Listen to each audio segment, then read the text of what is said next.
想要每一天都和你在一起，像一键开启追一部每一天更新的小甜剧，从第一季到永不结束的大结局。我想要每一集有个甜甜的你，我想要每一集加段甜甜的戏，像一段 MV， 一切铺垫都是为了甜蜜蜜。有龙卷风暴风雨不重要，那都不是主题。我想要有一段量身剪辑为你，你的调皮可爱被我无限放大，精准的捕捉到你的小情绪，跟随着你的脚步自己逼附在梦里。你的柔软细腻被我认真收集，宠你的纵容着你的小脾气，追逐着有你的镜头反复回看在心里。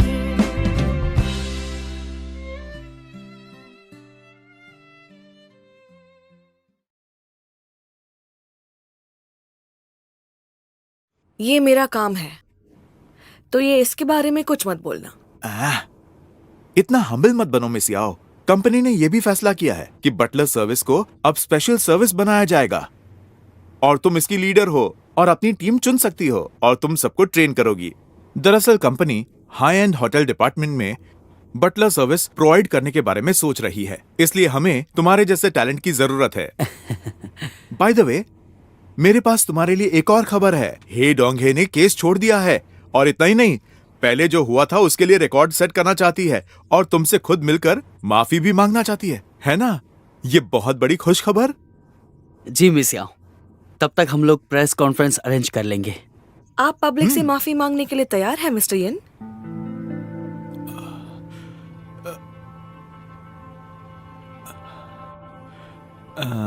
बिल्कुल, मैं तुमसे अभी माफी मांगता हूँ। माफ कर देना प्लीज। क्योंकि हम इस पड़ाव पर हैं, तो हमें कुछ छुपाना नहीं चाहिए। अगर ये एक्सीडेंट नहीं हुआ होता तो मैं इस हादसे की जिम्मेदारी ले लेती। मैं इतनी भी ना समझ नहीं हूँ कि ये मान लूंगी कि वो अटेंडेंस और सिक्योरिटीज खुद की इच्छा से कोर्ट में झूठी गवाही देंगे। और मैं ये भी नहीं मान सकती हूँ कि जो वीडियो एविडेंस मैंने वकील को दिया था वो पहले गायब हो गया और फिर अचानक वापस आ गया। मिस्टर यिन, आपके लिए शायद मैं सिर्फ एक कामचोर स्टाफ हूँ जो सिर्फ कंपनी की परेशानियां बढ़ाती है, पर जो कुछ भी हुआ उसके बाद मैं समझ गई हूँ कि आप मुझसे कितना नफरत करते हैं।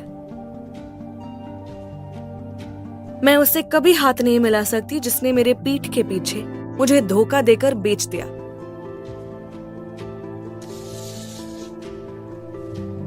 ऐसा भी कुछ है जो आप खरीद नहीं सकते और भरोसा उनमें से एक है।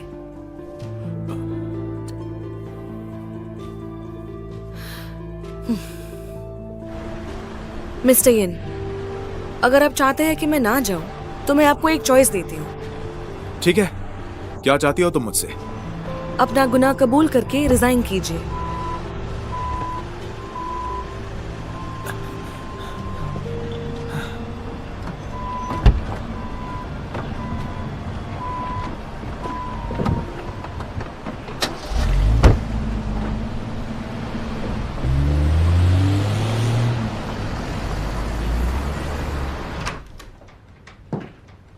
फेफे, फेफे, फेफे, जुनहुई का कॉल है। शायद तुम्हारा फोन बंद आ रहा है। लो, बात कर लो। उठो ना। फेफे, जल्दी करो, तुम उठो। लो।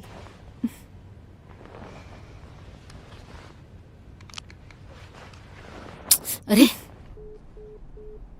ये क्या किया? ये लड़की भी ना।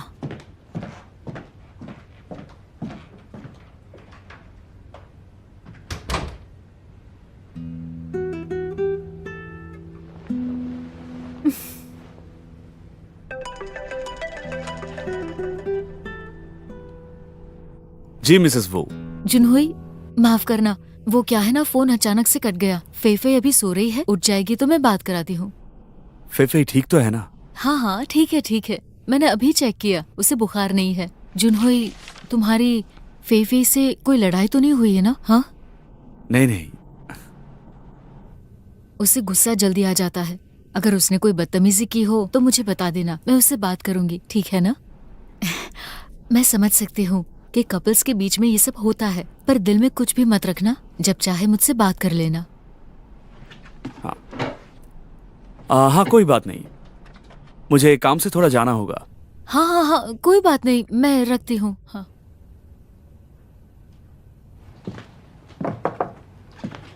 सेटलमेंट नहीं हुआ? लगता तो ऐसा ही है। ठीक है। त्यांग हंग के मिस्टर यन एक नंबर के बेवकूफ हैं। अगर ये प्लान वर्कआउट नहीं हुआ तो हम कुछ और सोच लेंगे। कल मैं याओ याओ से मिलने वाली हूँ। अगर उससे मुलाकात नहीं हुई तो कुछ सोचना पड़ेगा। श्योर, मैं चलूंगा तुम्हारे साथ। तुम चलोगे मेरे साथ? तुम्ही ने तो कहा था कि वो अब नॉर्मल है, कहीं तुम्हें देखकर वो तुम्हारे मुंह पे पानी ना फेंक दे। उसने एसिड फेंका तब भी मैं चलूंगा तुम्हारे साथ। याओ को मैं अच्छे से जानता हूँ, वो जिद्दी है और अपने फैसले से कभी नहीं मुकरती है। पता नहीं। पहले घर जाकर इसके बारे में सोचना पड़ेगा और उसके लिए मुझे पहले सोना होगा। ओके, तो मैं तुमसे कल आके मिलता हूँ।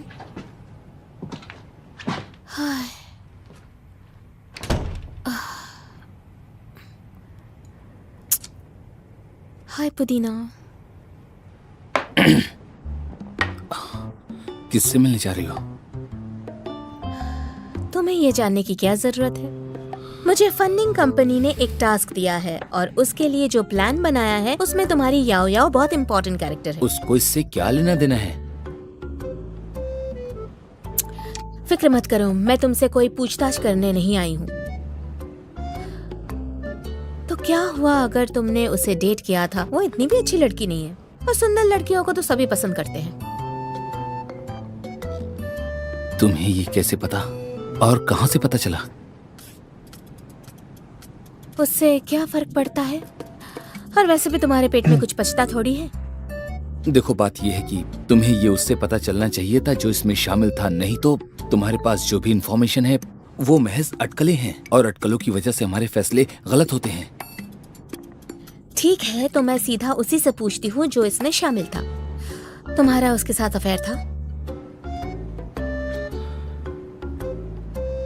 बचपन में मैं और याओ याओ एक दूसरे के पड़ोस में ही रहते थे और हम लोग एक साथ एक कॉलेज में ही पढ़ते थे और हमारा ब्रेकअप मेरी वजह से ही हुआ था। मैं बहुत इमेच्योर था। ब्रेकअप के बाद हम दोनों एक दूसरे से कभी नहीं मिले थे, पर कुछ ही दिनों पहले हमारी मुलाकात अचानक से कोर्ट में हो गई। तो तुमने झूठ क्यों बोला था कि तुम लोग सब चाइल्डहुड फ्रेंड्स हो? क्योंकि वो सब पुरानी बातें हैं और जो चीजें खत्म हो चुकी हैं, मैं नहीं चाहता कि उसकी वजह से आज कोई मुसीबत खड़ी हो जाए।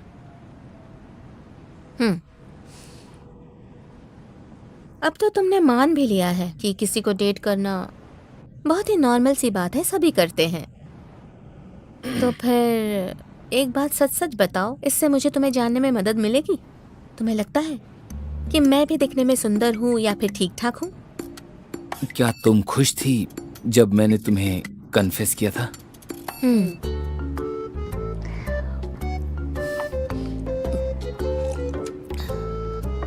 ठीक है, मैं तुमसे एक और सवाल पूछती हूँ। तुमने पहली बार एक दूसरे का हाथ कब पकड़ा था? इसका केस से कोई ताल्लुक नहीं है। उस दिन किंडरगार्टन में चिल्ड्रंस डे था। मेरा मतलब था जब तुम लोग बड़े हुए, एक दूसरे को डेट करने लगे, उसके बाद। पहले साल।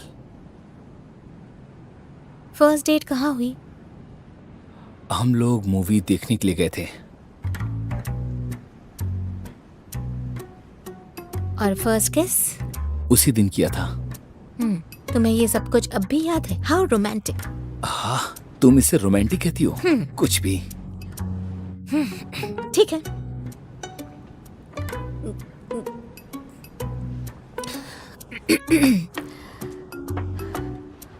तो अब मैं तुमसे एक आखिरी सवाल पूछती हूँ।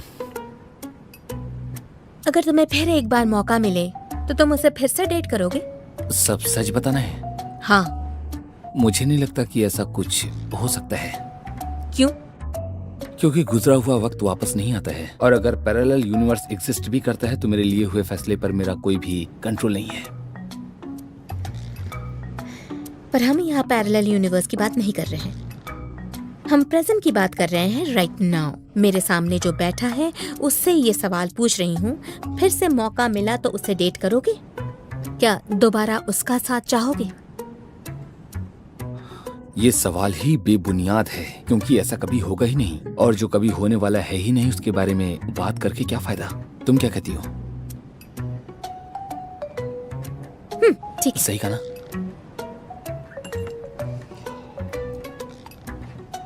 Good night. कहाँ जा रही हो?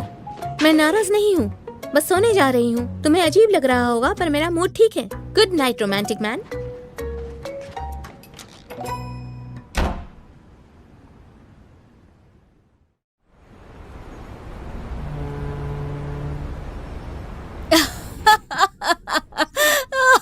अब इसमें हंसने वाली क्या बात है? हंसना बंद कीजिए, अब बस भी कीजिए। Oh God. मैं तो यंग हुआ के जवाबों से बहुत ज्यादा इम्प्रेस हुई हूँ। कुछ भी। तुमने पीछे मुड़कर देखा था? बिल्कुल देखा था मैंने। और पता है, मैंने कल रात से उससे एक शब्द भी नहीं बोला, और अब तो सच में मेरा दिमाग खराब हो रहा है। सुबह ऐसे बिहेव कर रहा था जैसे कुछ नहीं हुआ। मुझसे पूछ रहा था कि कोल्ड कॉफी पियोगी या हॉट कॉफी। उसमें बिल्कुल दिमाग ही नहीं है, बेवकूफ कहीं का। अरे ठीक है, तुम भी वैसे कहाँ रोमांटिक लड़की हो। तुम दोनों अभी इस तरह से रह पा रहे हो क्योंकि तुम्हारे पास तुम्हारा बच्चा नहीं है। चलो काम पर लग जाओ, मैं उसके बारे में तुमसे डिनर पर बात करूंगी, ठीक है? डिनर के वक्त मतलब? वो तुम्हें वहीं पता चल जाएगा। यंग हुआ को जल्दी लेकर आना। उसका तो नाम भी मत लेना। ताओ, आज की पार्टी याद है ना? तुम्हें कुछ भी करके आना है। हमारी डिबेट टीम को मिले हुए कितने दिन हो गए ना? क्या टाओ आ रहा है? अगर टाओ आएगा तो मैं भी आऊंगा। क्या मैं अपनी गर्लफ्रेंड को लेकर आऊं? अब उसे क्यों लाना है? ऐसे मौके बार बार नहीं मिलते हैं जब हम खुलकर एंजॉय कर सकते हैं। हाँ, कोई भी अपने पार्टनर्स को नहीं ठीक लाएगा। है, तो अपनी गर्लफ्रेंड को लेकर मत आना। गर्लफ्रेंड सिर्फ का boyfriends। चमचा। क्या हुआ, ऐसे हंस क्यों रहे हो? आज रात को डिबेट टीम मिलने वाली है, बहुत लोग मिलने वाले हैं। तुम चलोगी? जिसका करियर अच्छा चल रहा होगा वो ही इस रीयूनियन में आएंगे। मैं क्या करूँ जाके? तुम्हारा भी तो करियर इतना अच्छा चल रहा है ना? मुझे लगता है मेरे जाने से लोगों में प्रेशर बढ़ जाएगा। सोचो ना, मुझे वहाँ देखकर वो लोग अपनी गर्लफ्रेंड्स के बारे में, अपनी वाइफ्स के बारे में कैसे बात कर पाएंगे। मुझे नहीं लगता मुझे इन सब बातों को सुनने में कोई इंटरेस्ट है। ठीक है, कोई बात नहीं। मैं 2:30 बजे याओ से मिलने वाला हूँ। कुछ सोचा है तुमने? अब तक तो नहीं, तुमने? मेरे पास कुछ आइडियाज हैं। मुझे रास्ते में बता देना। हाँ। तुम एक दूसरे को जानते हो? हम पहली बार लॉ फर्म में ही थे। मुझे नहीं पता था कि तुम शेंगेन हुई में लॉयर थी। मिस याओ, हम यहाँ पर मिस्टर टाओ, मिस किन, अगर आप दोनों यहाँ मिस्टर किन की रिक्वेस्ट को लेके आए हो मुझे मनाने के लिए, तो उसे भूल जाइए। मैं ऑलरेडी उन्हें नोटिस दे चुकी हूँ। चाहे कुछ भी हो जाए, मैं उनकी कोई मदद नहीं करूंगी। तुम्हें याद है जब पिछली बार हम मिले थे तब मैंने क्या कहा था? याद है? पिछली बार मैं वकील बनकर आया था और मुझे पता था कि तुम्हारे इस केस में किसी भी तरह का कोई हाथ नहीं था। तुम्हें जानबूझकर इसमें फंसाया गया है, इसलिए मैंने माफी भी मांगी थी। शायद तुम्हारी ईगो को ठेस पहुंची होगी, लेकिन हमारा ऐसा करने का कोई भी इरादा नहीं था, सच में। मिस्टर ताओ, मुझे तुम पर यकीन है, इसलिए मैं तुमसे मिलने यहाँ आई हूँ। लेकिन मैं जो चाहती हूँ वो करके ही रहती हूँ।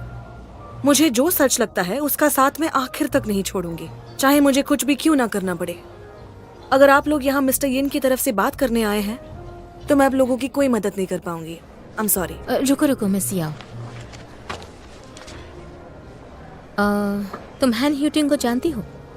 वो 27 साल की है, होटल की फॉर्मर हाउसकीपिंग मैनेजर है। 7 महीने पहले किसी वीआईपी गेस्ट ने उसे परेशान किया था, लेकिन उसी के अगेंस्ट में कंप्लेन दर्ज किया गया और उससे बचने में तुमने उसकी मदद की और फिर वो रिसेप्शनिस्ट बन गई।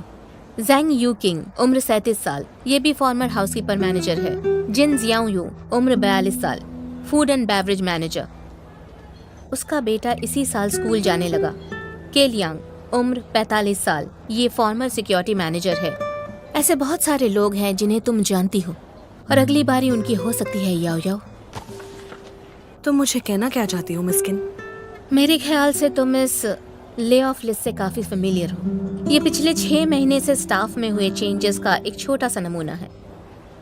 इसमें फाइनेंस डिपार्टमेंट को छोड़कर सभी डिपार्टमेंट्स को शामिल किया गया है। यंगर स्टाफ को बचाने के लिए पुराने स्टाफ में से 30 to 50% लोगों को कम कर देना। ज्यादातर निकाले गए लोगों की उम्र करीबन 40 साल या उससे ज्यादा होगी। यहाँ से निकाले जाने के बाद वो दूसरी जॉब में पुरानी सैलरी नहीं मांग सकते हैं। और फिर ये भी सच है कि उनके परिवार की जिम्मेदारी पूरी तरह से उन पर निर्भर करती है। तुम मुझे कहना क्या चाहती हो? मुझे पता है कि मैनेजर्स को खुश करने की उम्मीद में उन्होंने जॉब से निकाले जाने के बाद भी यूनियन के जरिए हायर अथॉरिटीज के खिलाफ मिलकर एक पहल शुरू की है ताकि उन्हें सपोर्ट मिल सके। मिस याओ, आप उन चंद लोगों में आती हैं जिन्होंने ये पहल शुरू की है। ये तो मुमकिन ही नहीं है कि कंपनी मेरी वजह से अपना फैसला बदलेगी। लेकिन ये पॉसिबल है कि आप उनका फ्यूचर बदल सकती हैं। याओ याओ को देखकर लगा कि उसकी पर्सनालिटी काफी हीरोइक है। उसके पापा नहीं हैं और माँ बीमार रहती है। उसने बहुत छोटी उम्र में अपने परिवार की जिम्मेदारी उठा ली थी। वो बचपन से ही टॉम बॉय जैसी रहती थी, जिसे खेलना कूदना पसंद था। हाइट भी अच्छी थी, इसीलिए वो बच्चों में हमेशा ही बड़ी दिखती थी। उसे पुलिस के खिलाफ आवाज उठाना अच्छा लगता था। वो हमेशा से जाबाज थी। तुम्हें ये सब इन्फॉर्मेशन कहाँ से मिली? बोलो। एक्सक्लूसिव न्यूज समझ लो। हाँ, मैं समझ सकता हूँ। हमारी परवरिश का हमारे बिहेवियर पर बहुत असर पड़ता है। तुम्हें क्या लगता है? इसीलिए अगर हम इसे सिर्फ दिलचस्पी के तौर पर देखेंगे तो कुछ बात नहीं बनेगी। हमें सच्चाई को देखना पड़ेगा। सच्चाई?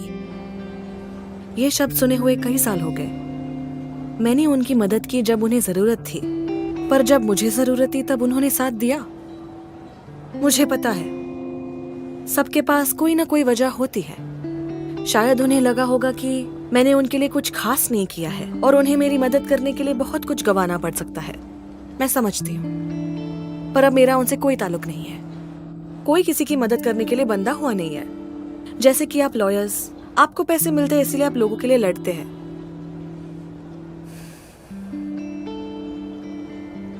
इसीलिए उन्हें अपनी प्रॉब्लम खुद सॉल्व करनी चाहिए। जिनके साथ गलत हुआ है उनको खुद आवाज उठानी चाहिए। अगर कोई अपनी खुद की मदद करना छोड़कर दूसरों से उम्मीद करता है कि वो उनकी मदद करेगा तो वो तो बेवकूफ हुआ ना। मुझे नहीं लगता याओ याओ अपनी सोच बदलेगी। आज तक उसने सारी लड़ाइयाँ दूसरों की मदद लिए बिना खुद से लड़ी है और इसीलिए उसके उसूल पक्के हो चुके हैं। उसके और मिस्टर ईन के बीच का ये कॉन्फ्लिक्ट कभी खत्म नहीं हो पाएगा। जब पुराने जमाने की सोच के साथ याओ याओ जैसी पक्के वसूलों वाली लड़की का सामना होगा तो दुश्मनी तो होगी ही ना। हमें सिर्फ याओ याओ से ही उम्मीद नहीं लगानी चाहिए। अगर हम उसे समझा पाए तो अच्छी बात है, अगर नहीं समझा पाए तो मुझे डर है कि वो मुसीबत में ना पड़ जाए।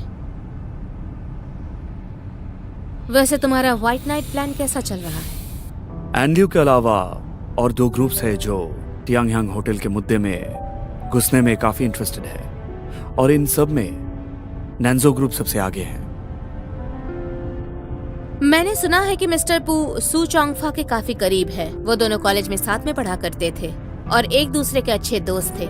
इसीलिए अगर नैंजाओ ग्रुप और तियांगहंग मिलकर एनी ल्यू के खिलाफ जाते हैं तो जाहिर है कि एनी ल्यू की हार पक्की है। इनमें समझौता कब होगा? बस 1 महीना। तुम्हें सिर्फ 1 महीने तक हमें कोऑपरेट करना पड़ेगा। होटल को बेस्ट कंडीशन में लाने के लिए तुम्हें तियांगहंग एडवर्टाइजिंग को 1 महीने तक कोऑपरेट करना पड़ेगा। 1 महीने के बाद अगर तुम चाहो तो रिजाइन कर सकती हो और अगर नहीं तो हम निकाले गए स्टाफ को मुआवजा देने के लिए तुम्हारी मदद करने का वादा कर सकते हैं और यहाँ तक कि फीमेल स्टाफ के लिए वहाँ का वर्क एनवायरनमेंट इम्प्रूव करवाने का भी वादा करते हैं। अगर हमारी मदद करके तुम्हें दूसरों की मदद करने का मौका मिलता है तो इसमें गलत क्या है?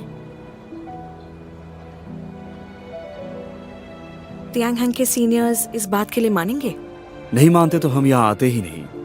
अगर हम यहाँ आए हैं तो ये करके भी दिखाएंगे, और हम ये तुमसे वादा करते हैं। तुम याओ याओ की मदद क्यों कर रहे हो? ताकि ये केस स्मूथली आगे बढ़े। मैं बेवकूफ नहीं हूँ। याओ याओ बहुत ही सुंदर लड़की है। लड़कों की बात तो छोड़ो, मुझे भी वो अट्रैक्टिव लगी। इसलिए वो यांग हुआ की गर्लफ्रेंड होगी। तुम दोनों बिल्कुल एक जैसे हो। तुम्हें ऐसा क्यों लगता है? मेरा मतलब सिर्फ बाहरी सुंदरता से है। तुम दोनों ही इंडिपेंडेंट हो और सुंदर भी। एक मिनट, इंडिपेंडेंट और सुंदर होना तो कॉम्प्लीमेंट हुआ ना? पर तुम्हारे टोन को सुनकर मुझे ऐसा लगता है जैसे तुम मुझे चिढ़ा रहे हो। हाँ, क्योंकि मेरा मानना है कि औरतों को तुम्हारी तरह इतना सख्त नहीं होना चाहिए। मुझे ऐसा नहीं लगता। बहुत बातें ऐसी होती है जो हमारे हाथों में नहीं होती। अगर जिंदगी ने मुझे अच्छे से ट्रीट किया तो मैं भी वैसी ही बनूंगी, लेकिन अगर जिंदगी मुझे टॉर्चर करेगी तो मैं भी अच्छा बर्ताव नहीं करूंगी। इसमें जेंडर की कोई बात नहीं। और अगर तुम फेल हो गई तो मैं वहाँ से चली जाऊंगी। जब हम लड़ाई में हार जाते हैं तब हमें थोड़ा रुक कर आगे के लिए तैयार होना चाहिए। गुड, अच्छी सोच है। मुझे भी तुमसे कुछ पूछना है। पूछो। त्यंगहंग ग्रुप की प्रॉपर्टी में ऐसी क्या खास बात है जिसे भी देखो वो उसे पाने के लिए लड़ क्यों रहा है? तुमने स्मार्ट सिटी के बारे में सुना है? नहीं तो? वो लोग दुनिया में सबसे बड़ा एनर्जी सप्लाई क्रिएट करने वाले का प्लान बना रहे हैं, जिसे उन्होंने न्यू एनर्जी स्मार्ट सिटी का नाम दिया है। ये शहर के फ्यूचर का प्रोटोटाइप होगा, जिसमें रोबोट्स के साथ ऑगमेंटेड रियलिटी और विजुअल रियलिटी टेक्नोलॉजी होगी, और बहुत सारे एंटरप्राइजेस और हाई कैलिबर एलिट्स इसके साथ जुड़ने वाले हैं। तियांगयांग ग्रुप के कुल 4 होटल्स इस एरिया में लोकेटेड है। पक्की खबर है? अभी सबको पता नहीं है, पर ये अनाउंस हो जाएगा तो तियांगयांग के शेयर्स की कीमत दुगनी हो जाएगी। समझ गई ना? बिल्कुल। Doubt clear? अभी के लिए। तुम रीयूनियन में चल रही हो? तुम्हारे साथ चलना थोड़ा अजीब लगेगा। वैसे आज मुझे एक इम्पोर्टेंट काम भी करना है। अगर वो जल्दी खत्म हो गया तो मैं आ जाऊंगी। ठीक है, तो मैं चलता हूँ। बाय।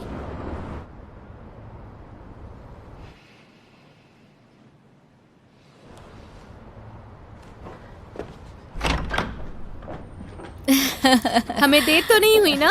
नहीं नहीं, तुम एकदम सही वक्त पर आई हो। आओ अंदर आ जाओ।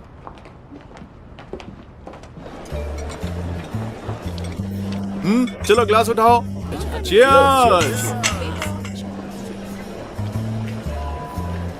चलो पुरानी यादों को ताजा करते हैं। जुनहुई, आखिरकार तुम आ ही गए। वैसे आज मैं ये कहना चाहता हूँ कि जितनी बार तुम नहीं आए उसके पीने का कोटा पूरा करना पड़ेगा। श्योर। चलो तो चलो चीयर्स। पीना शुरू करो।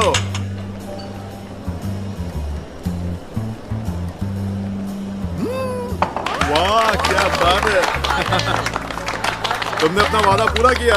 एक्सक्यूज मी, एक और पॉइंट प्लीज। हाँ, सिर्फ एक पॉइंट से क्या होने वाला है? इतने दिनों के बाद आए हो तुम। अरे एक और बनता है यार। चलो चलो चलो पीना शुरू करो। एक और मेरा खत्म आज करो। रात को एक गैदरिंग है, तुम चलोगी? अपने कॉलेज के दोस्तों से मिलवाऊंगा।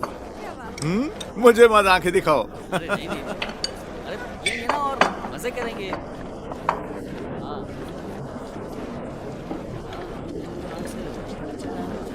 हमें मिले इतने साल हो गए।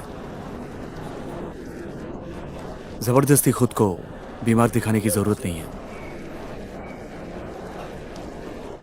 पता है यहाँ मेरे अलावा बाकी सभी पार्टनर्स संभाल कर। शायद कोई बड़ी अनाउंसमेंट होने वाली है। ठीक है, अब तुम जा सकती हो। आइए सब लोग बैठ जाइए। हाँ ठीक है ठीक है। आज का डिनर शुरू करने से पहले मैं आप लोगों के साथ एक गुड न्यूज़ शेयर करना चाहती हूँ। आप लोगों को शायद पता नहीं होगा, पर चैंगन हुई के लिए आज एक बहुत बड़ा दिन है। सबसे पहली बात, मिस्टर हो हमारी फर्म में 300 मिलियन इन्वेस्ट करना चाहते हैं। तो सबसे पहले हमें 35 मिलियन का फंड मिलेगा, और ये सारे पैसे एशिया पैसिफिक बिजनेस एक्सपेंशन में यूज होंगे, जैसे कि जापान, कोरिया और सिंगापुर जैसी जगहों पर। दूसरी गुड न्यूज ये है कि चैंगन हुई को टॉप 10 नेशनल लॉ फर्म्स में सिलेक्ट किया गया है, और मिस्टर चैन और मिस्टर मा का टॉप 100 नेशनल लॉयर्स में नाम आ गया है। इसीलिए अब हमारी फर्म में बैरिस्टर ग्रांट करने वाली वकीलों की संख्या बढ़कर 6 हो गई है। और आज का खाना आप तुम्हारी जो तरफ से। रेस्टोरेंट सिलेक्ट करना चाहते हैं कर सकते हैं। क्या कहते हैं मिस्टर? बताइए। ठीक बोल रहा हूँ ना? तीसरी गुड न्यूज ये है कि मैं थोड़ी सी नर्वस हो रही हूँ। मैं आप सबको मिलवाना चाहती हूँ हमारे चैंग एंड हुई लॉ फर्म की सबसे यंगेस्ट पार्टनर से, जो है हम सबकी प्यारी किंशी।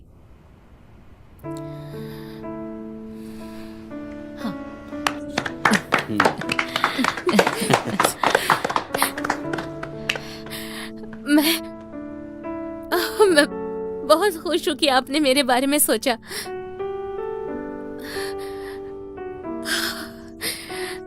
मुझे समझ नहीं आ रहा है कि मैं क्या बोलूं। Thank you so much. अरे तुमने एक ही तो घूंट में खत्म पी कर गई। दी। लो एक और बार।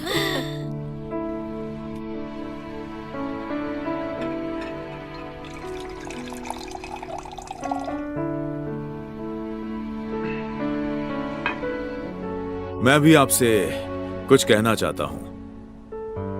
चेंग एंड हुई की इस सफलता के पीछे आप सभी लोग बराबर के हिस्सेदार हैं। इसमें कोई शक नहीं है कि हम सभी ने चेंग एंड हुई के लिए बहुत मेहनत की है। मेरा मानना है मेहनत के बगैर कुछ नहीं मिलता है। हालांकि मैं इतना एम्बिशियस नहीं हूं, पर मुझे आज बहुत खुशी हो रही है कि आप सब मेरे साथ हो। चीयर्स।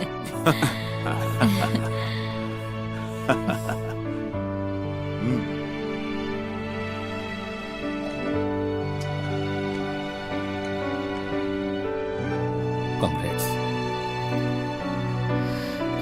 ये सपना तो नहीं है ना? नहीं, बिल्कुल नहीं। तुम ये डिजर्व करती हो। Thank you. मैं आज यहाँ तुम्हारी वजह से ही हूँ। मैंने कुछ नहीं किया, ये सारी मेहनत तुम्हारी है। तुम यहाँ बिना किसी की मदद से पहुंची हो। Thank you.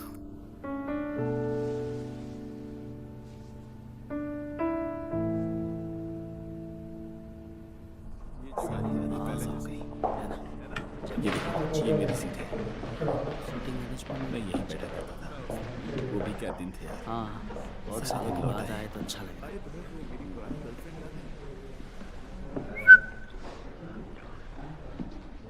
क्या सोच रहे हो? तुम्हारे बारे में। मेरे बारे में? मैं तो यहीं खड़ा हूँ।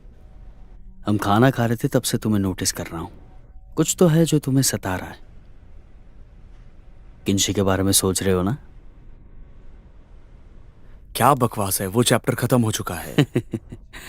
देखो, हम लोग बहुत ही पुराने दोस्त हैं ना, और इतने ही क्लोज हैं। सही कहा ना? सीधा सीधा पूछो ना, क्या पूछना है। ठीक है, मैं सीधे सीधे पूछता हूं, तुमने उससे ब्रेकअप क्यों किया वो बताओ। हाँ बताओ ना। पता है, तुम उस वक्त के हमारे कैंपस में सबसे बड़े हीरो लगते थे। तुम्हारी शादी का इंतजार करते थे हम। सही कह रहा हूं। और तुमने ब्रेकअप कर लिया। हमें इस बात का बहुत बुरा लगा था। हमें तो इस बात पर यकीन भी नहीं हो रहा था। पता है, आज तो मैं सब कुछ जान कर रहूंगा। मेरे पास किंशी का नंबर भी है। मैं नहीं कॉल नहीं, रुको, लगाता क्या हूं। कर रहे हो। मैंने कहा था ना। हे, जल्दी बोलो, किसके पास किंशी का नंबर है? ताऊ के लिए उसे यहां पे बुलाना ही पड़ेगा। ये कुछ भी बोल रहा है। क्या तुम्हें पता है? देखो उसे। वो देखो, ये तो किंशी है ना? क्या? हाँ? क्या बात कर रहे हो? सच में आ गई क्या? तुम ये क्या मजाक कर रहे हो? पर उसे अंदर बुलाओ ना। ताऊ नीचे आ रहा है। तुम क्यों आ गई? तुम तो नहीं आने वाली थी ना।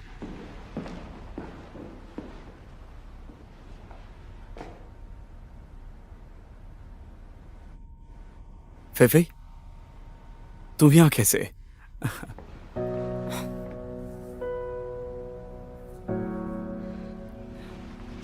फेफे, मेरी बात तो सुनो। फेफे, तुम्हें अब क्या बात करनी है? तुम्हें गलत फहमी हुई है। मुझे गलत फहमी? तुम्हारे पास मुझसे झूठ बोलने के अलावा और कुछ बचा भी है क्या? बताओ ना। ताओ चुनहुई, मैं ऐसे इंसान को बॉयफ्रेंड नहीं बना सकती जो अभी किसी और को चाहता है। अगर तुम अभी किंशी से प्यार करते हो तो तुम उसी के साथ होना चाहिए। कुछ भी बोले जा रही हो। किंशी की शादी हो चुकी है, तुम्हें पता है ना? तो तुम उसके साथ सिर्फ इसीलिए हो क्योंकि उसकी शादी हो चुकी है? मेरे पास तुम्हारे लिए एक खुशखबरी है। किंशु और यांग हुआ के बीच कोई रिश्ता नहीं है। वो लोग किसी भी वक्त डिवोर्स ले सकते हैं। तुम्हें उनके रिश्ते के बारे में कैसे पता चला? अच्छा सवाल पूछा है। पहले ये बताओ कि तुम्हें ये कैसे पता चला?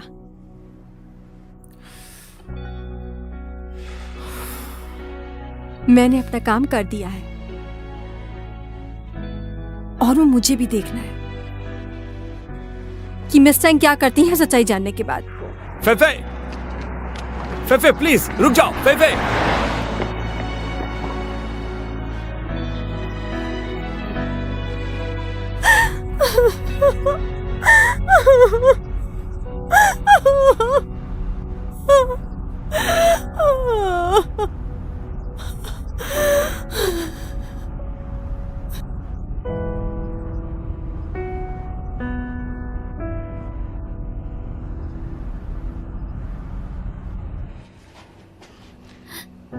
मुझे पिंच करो, मुझे पिंच करो। मुझे यकीन नहीं आ रहा है यंग हुआ।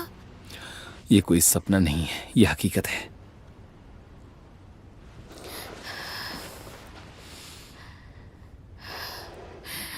मैंने ये कर दिखाया, ये हकीकत है।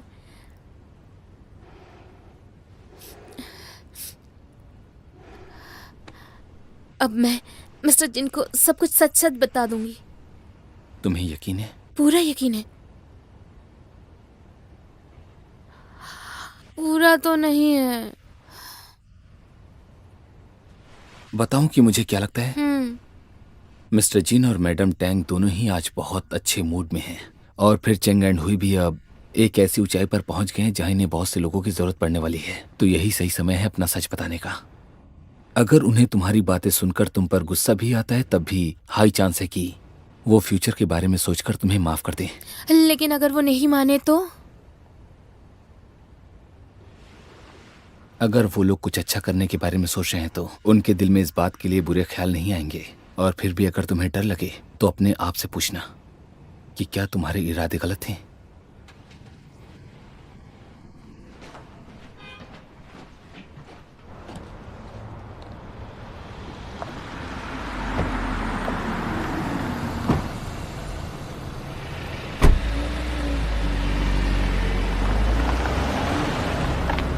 वो लोग चले गए।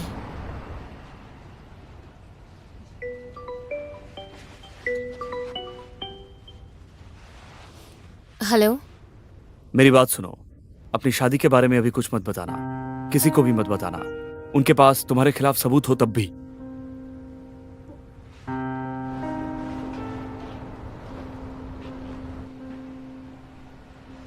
चलो घर चलते हैं। हम घर जा रहे हैं। हाँ बिल्कुल। आई एम सॉरी, आप लोगों को इतनी देर इंतजार करना पड़ा। हम बस माँ और चैन को छोड़ने गए थे। अब हमें चलना चाहिए। जा रहे हो?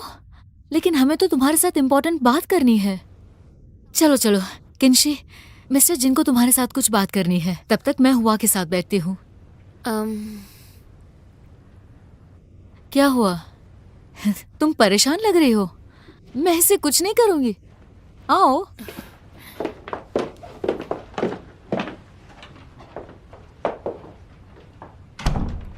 बैठ जाओ। ड्रिंक लोगी? मेरे पास विस्की है।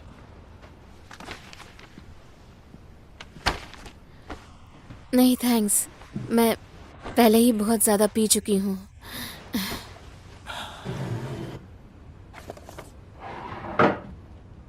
ये तुम्हारा पार्टनरशिप एग्रीमेंट है।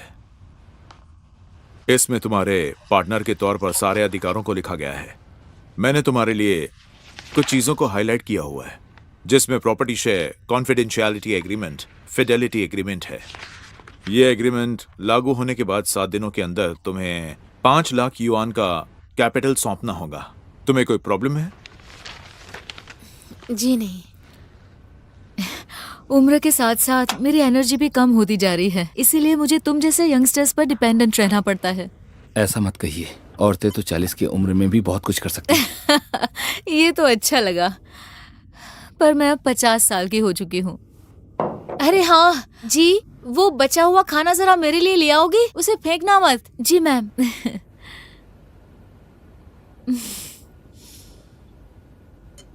यंग हुआ, तुमने किंशी की बुरी आदतें ले ली हैं। ठीक है, तुम जाओ। यंग हुआ, मैं तुमसे इन्वेस्टमेंट के बारे में कुछ पूछना चाहती हूँ। आप कुछ भी पूछ सकती हैं, लेकिन इन्वेस्टमेंट के बारे में मुझे कुछ खास पता नहीं है। देखो, तुम मुझसे झूठ मत बोलो। वैसे मेरी एक दोस्त है जिसे मैं हमेशा आगे बढ़ते देखना चाहती हूँ। वो केपेबल है और काफी टैलेंटेड भी है, और तो और वो कंपनी अच्छे से चलाना जानती है। लेकिन तुम जानते हो, मुझे पता चला है कि मेरी दोस्त ने मुझसे झूठ बोला है। कैसा झूठ? मुझे इतना तो यकीन है कि उसने मुझसे पैसों के लिए झूठ तो बिल्कुल नहीं बोला है। उसने बस अपने बारे में मुझसे एक बात छिपाई है।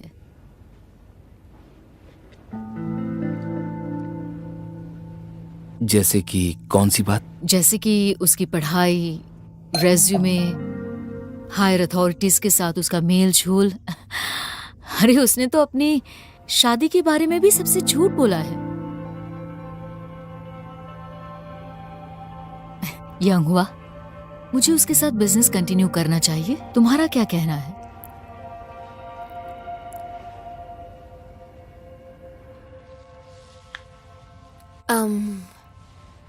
क्या मुझे अभी साइन करनी है? कोई जल्दी नहीं है।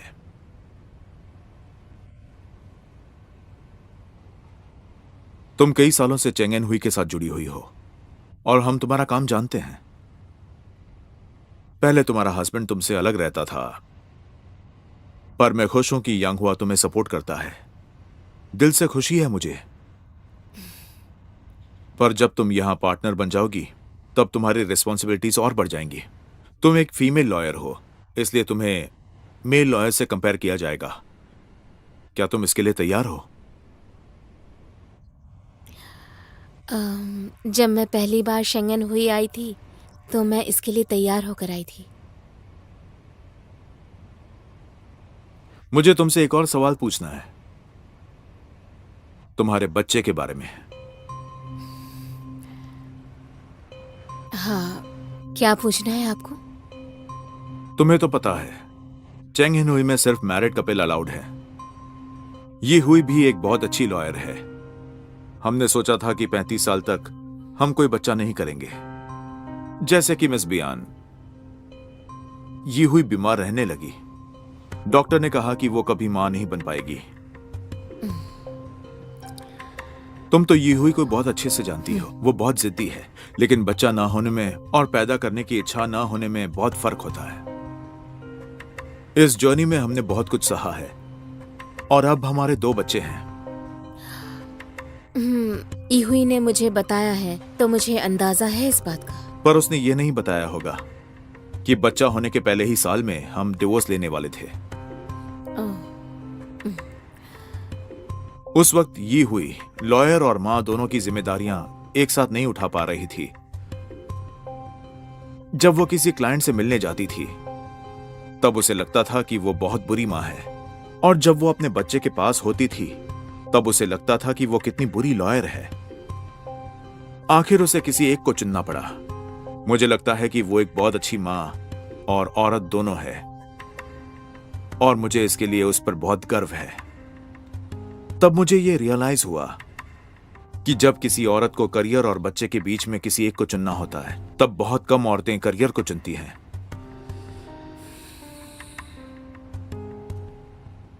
इसलिए मैं चाहता हूं कि तुम इस बारे में अच्छे से सोच लो कि तुम्हें करियर और बच्चों के बीच किसी एक को चुनना हो, और अगर तुमने अपने करियर को चुना तो क्या तुम उसके कॉन्सिक्वेंस सहन कर पाओगी? मुझे लगता है कि आपकी दोस्त के पास आपसे झूठ बोलने की कोई ठोस वजह जरूर होगी। कहीं ऐसा तो नहीं कि उसने अपने करियर के बारे में सोचकर आपसे झूठ बोला होगा? फॉर एग्जाम्पल, वो ऐसे प्रोफेशन में काम करती होगी जहाँ की कुछ ऐसी शर्तें होंगी जिसकी वजह से उसे झूठ बोलना पड़ा होगा। उसने अगर अपने बारे में सोचा होगा तो ऐसा बिजनेस सिर्फ एक भ्रम है। हो सकता है कि उसने झूठ इसलिए बोला हो क्योंकि वो ज्यादा पैसे कमा सके, या फिर वो अपना सोशल स्टेटस बढ़ा सके, जिससे कि उसके करियर में फायदा होने वाला हो। तो मुझे लगता है आपको उसके साथ काम करना चाहिए।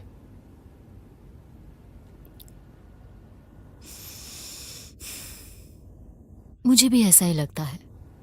यंग हुआ, मुझे लगता है कि हम में एक बात कॉमन है। सोच के देखना, तुम पैसों के लिए काम करते हो और मैं कानून से निपटने का काम करती हूँ। हमें कंजर्व्ड और डिस्क्रीट रहने की जरूरत है। किसी और को हम पर यकीन करने में थोड़ी दिक्कत हो सकती है। तुम डेटा सपोर्ट से जजमेंट देते हो और मैं सबूतों के आधार पर।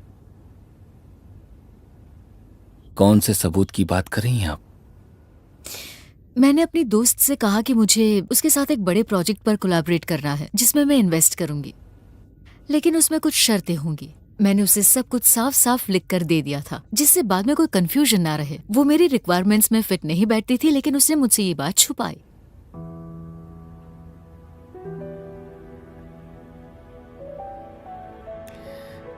मिस्टर जिन, मैंने इसके बारे में सोच लिया है। मैं इन दोनों जिम्मेदारियों को निभाने के लिए बिल्कुल तैयार हूँ। ये बात अलग है कि मैं यूही जितनी परफेक्ट तो नहीं हो सकती, पर फॉर्चुनेटली यंग हुआ मेरे साथ है। वो बच्चों को संभाल कर मुझे करियर में आगे बढ़ने में हर हाल में सपोर्ट करेगा। मुझे लगता है कि मैं और यंग हुआ दोनों मिलकर सभी प्रॉब्लम्स को फेस कर लेंगे, और चाहे जो भी हो जाए आप दोनों को शिकायत का मौका नहीं देंगे। बहुत अच्छे। क्या ये इलीगल है? अभी अभी तुमने ही तो मुझसे कहा कि उसने शायद इसलिए झूठ बोला होगा क्योंकि वो बिजनेस का बुरा नहीं चाहती थी, वो बस मेरा भरोसा जीतना चाहती थी। लेकिन अगर उसने वो अग्रीमेंट साइन कर दिया होगा तो फिर बात अलग हो जाएगी।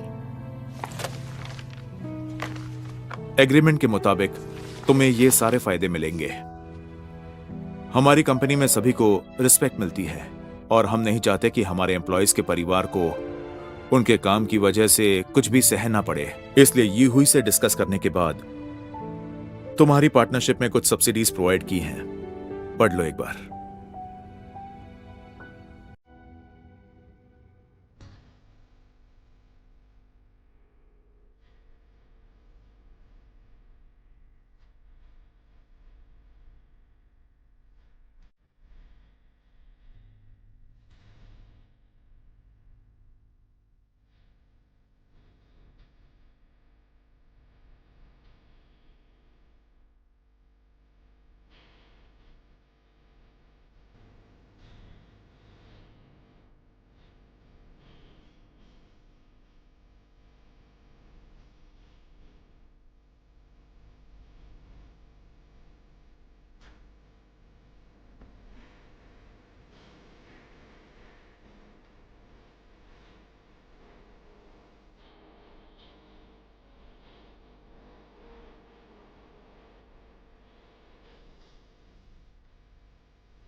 Pretend.